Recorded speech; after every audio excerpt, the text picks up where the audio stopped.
Hello everybody, excuse me while I have a quick slurp. Well, it's been a while, I know, but I'm back on the game now, if you'll excuse the phrase. Today it's going to be working on a Harley, hopefully just a short video. Oh, excuse me. Let me just put that down. Right, I've had this Harley for some time now.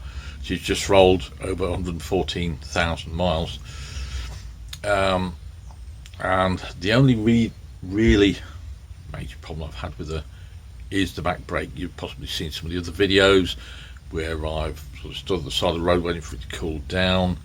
I've serviced the caliper. One thing I didn't film was servicing the master cylinder,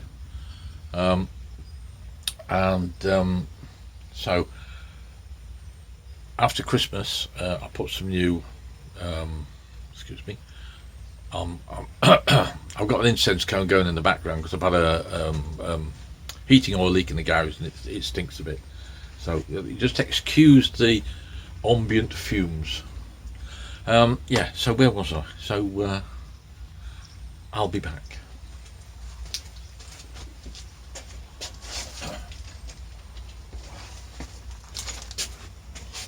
And continuing, so I stripped out the rear caliper to put the new shoes on. You know, while the rear caliper overheats, I think because it's hidden behind the bags right at the back, and when you're traveling at speed or at pace, it's not a problem. In towns it is. You use the back brake a lot, it overheats, there's not enough cooling air around it, and it tends to expand and jam up. It's not difficult to clear it, but it's just a pain in the bum. But considering the bike's what, 34 years old, something like that, and so we had when I stripped the caliper out, there's some, you know what brakes are like, normally you've got some pins that slide into a rubber bush, yeah, that help with the alignment as the pads wear, and they started to perish. In fact, one had perished. Now, because I wanted to ride it, I just banged it back together. I didn't know whether I'd be able to get any, but yes, I have a service kit here, thanks to, shout out to Hog Parts. Hog Parts, not a sponsor, I might add, but this is just a cheers up very much, guys. You've got me out the poop a few times when I've had you know, like when the clutch shattered and that kind of thing. So yeah, so we'll carry on. I'm not going to show you me stripping the back end of the bike down, because yeah, you don't need to see all that nonsense.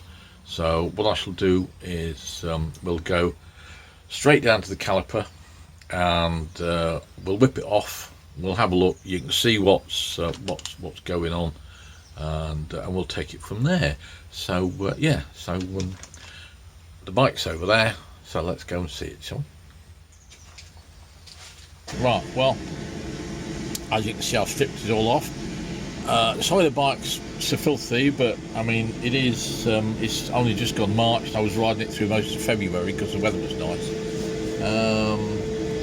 So yeah, but she was, I tend to cover my bikes in oil, WD-40, duck oil, whatever I've got to hand in the winter, so they tend to get, it keeps the rust off and it stops the alley corroding, but yeah, they do tend to get a bit mucky. But when they've been washed, they look like new. So this is the offending article.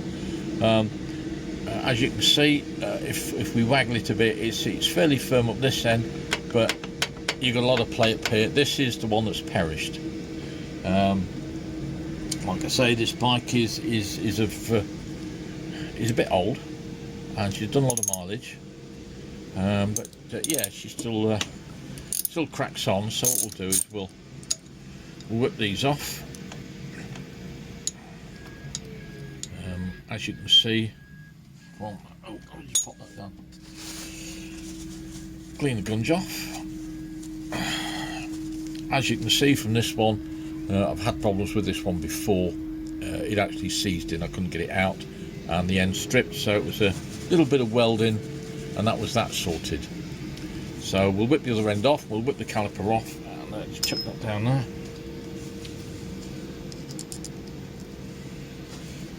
And oh, there's my thing, and we'll carry on.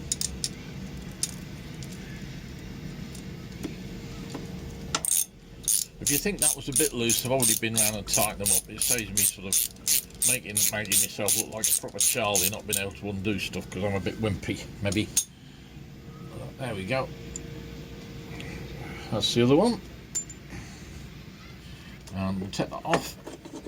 Pop that down to one side. Nothing wrong with that. We'll whip that off. Don't know what that spring's for, but it says it's a retaining spring. I've never seen it retain anything, but I could be wrong. And we'll take the pads off and we'll put them down. Like I say, these were new in earlier on in the year, and they're just starting to bed in nicely now. There's an area there which this one's not bedded in, and that's possibly because this end's possibly a little bit flappy. But we'll sort that out. Now we'll take that one off. Those anti-rattle clips here, that one's not looking too bad, but once again just in this corner where she's not bedding in. Put that one there. The two anti-rattle clips, I'll put them to one side. We'll give them a clean up. A bit of a white round, and you possibly see, okay, this rubber dealie here, this is perished. This one is perished, it's gone completely. You most likely see that's missing in total, and the idea is we're going to replace those with new ones. How easy is this going to be? I've no idea. Never done it before. There is no other than for brake pad replacement, there is no data about how to replace these, so it's going to be a case of suck it and see. And it'll be a case of cleaning these holes out first, because they have had grease in them.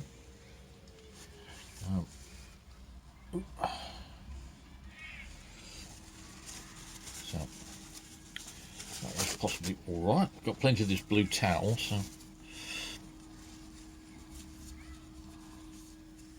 use the old pin to push it through. And it's coming out fairly clean. Right, now to get this little dealie off. I think the end cap has gone off this one anyway, so this might just pull out. See, it's coming apart in my fingers. So how easy this is going to be, I might have to go and get a tool, a grabber tool maybe, other than my fingers. Oh no, I think it's coming. A bit like Christmas, I suppose, or something. Yeah, it's falling apart on me. Let's see if we can just poke it through then.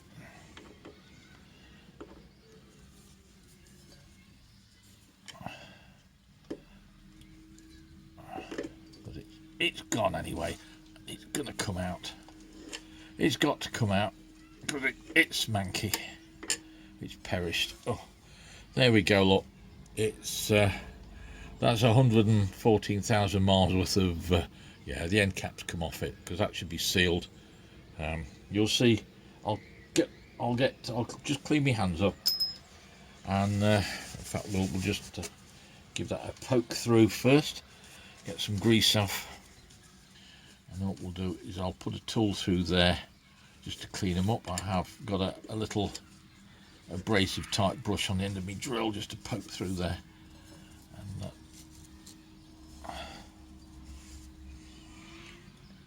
yeah, that doesn't look too bad, I suppose.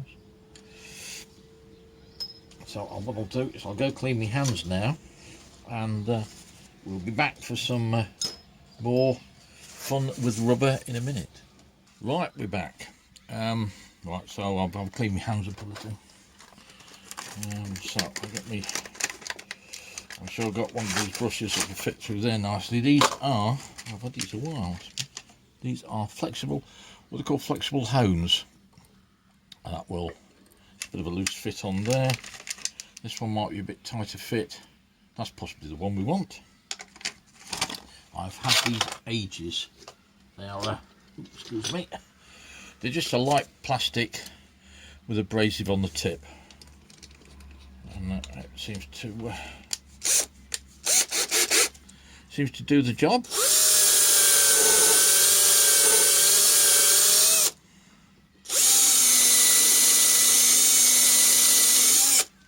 just to clean them out, get any gunge off.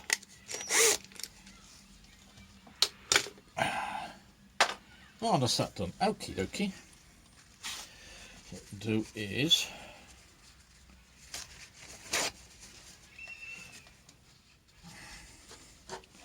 let's just pop a little bit of this through.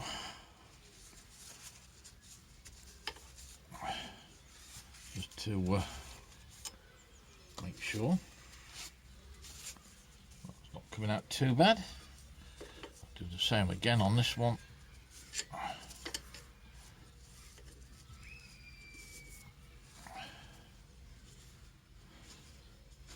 Second day back for the kids at school today, because we're starting to ease things a little in this country.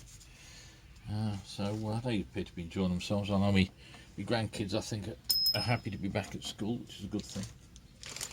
Right, so let's get I think that's the grease.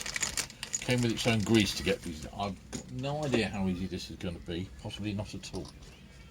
So if I pick out the one that disintegrated, so there's the one we took off, yeah, and that's the new one. You can see got a sealed end, and this is all rotten and horrible and yucky to yuck. So they're going to have to go in there all the way down. So I don't know how easy this is going to be, but it did come with its own grease. And if this doesn't work, I do have some other grease. Came with a little bag of grease to slip them in with. I take it that's what it's for. So what we'll do then, we got this tube, and I'll just stuff this in, wipe it all over it, and we'll see whether that's going to go in or not. I don't know, because I've not tried this before and I don't know how to do it. So once again, we use an old. I think I might have to use my other stuff. It's a little bit slippery. So hang on one. We'll clean this off. I thought this would have been really slippy, but it's not. So hang on, and I'll be back. Right, we're back again for some more. So what I'm going to use this time, use some of this Hellman lubricant. Yeah, anyone who's been in the in avionics and working with cables and that kind of thing knows about this stuff. It's ever so slippery. So what I'll do is I'll dollop it on there, give it a good dollop on there, and it might then just, I might have to get a little pokey thing to poke that in with. There's possibly a tool for this, you know, to make it go straight in. So right, hang on one, and I'll be back again. This is a video of many parts, isn't it? Okie dokie. Right, so I'm going to use this little, is a drift I made ages ago, a little stainless steel drift. And I made for, I think it was something to do with one of the instruments on the Lancaster. So I'll put some more of this goop on it, and I'll put some in the hole, and let's see if we can push it all through. Yeah, there we go. There we go. Go. There's one in. I will do the same with that one now. So what I'll do is I'll put a load of this goop on my finger, and we'll smoosh it in the hole, and wiggle it around a bit, and then we'll get the other rubber bit wherever I put it. Wherever I've put it, he says. Right, okay, that should be a good one.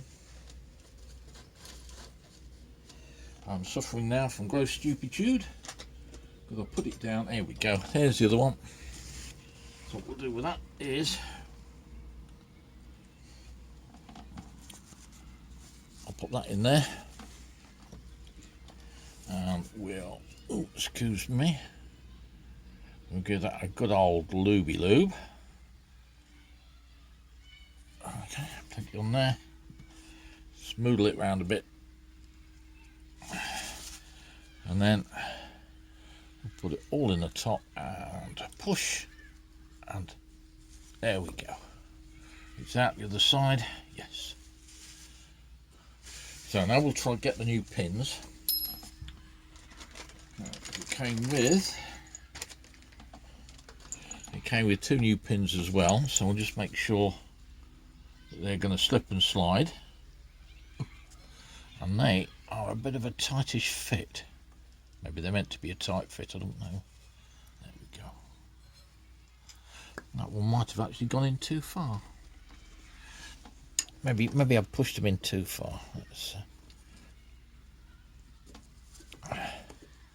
That one's all right. I see. Well, okay. Yeah. I think it's just the fact they're dry on the inside and I just needed lubing up. But that. Oh, it's a bit of a bugger. It is. There we go.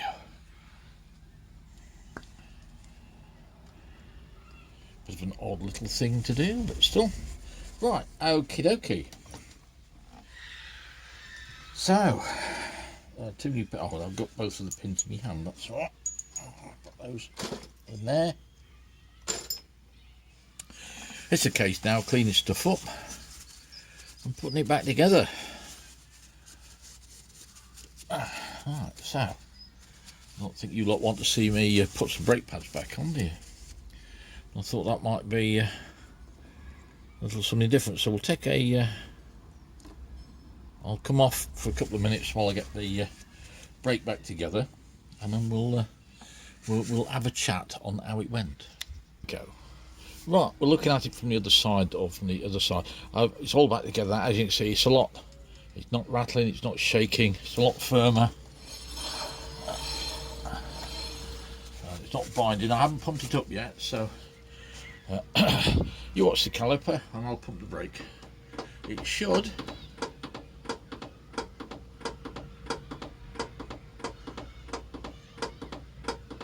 When we get there, I did push the piston all the way back in, so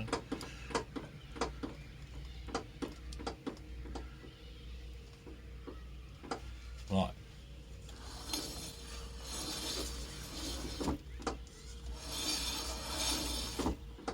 That seems to work. Pedal is nice and firm. So there we go. So I think that is, we'll take that out for we won't go out today, because it'll take me at least another hour. Oh, it's 1 o'clock now.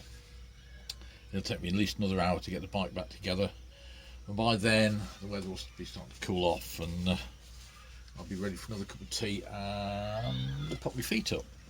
Right then, that was a short one, wasn't it? Well, I would imagine when I've edited this it'll be nice and short. Yeah, so that's that job done. Next thing to do is take her out, but it won't be today. All depends what the weather's doing over the next few days. All depends how cold it's going to get out there. I don't mind cold, it's the wet I don't like. So anyway, yes. So yeah, that was nice. So anyway, yeah. So I'm off inside now to wash me grubby hands and go and get a cup of tea and maybe a biscuit or two. That might go down nicely. And also I'll get that lot edited so that you can watch it in the near future. Yes. So it's good night. Oh well, good afternoon for me because it's really what just coming at 4, as you can see on the clock there. It's just 10 to 2 or thereabouts. So I'm off in, cup of tea and a bicky. Wash my hands first, of course, and then feet up, slob around for the rest of the day, I think. And yeah, so bye for now. Have a good one. Stay safe, and I'll see you all again next time. Bye for now.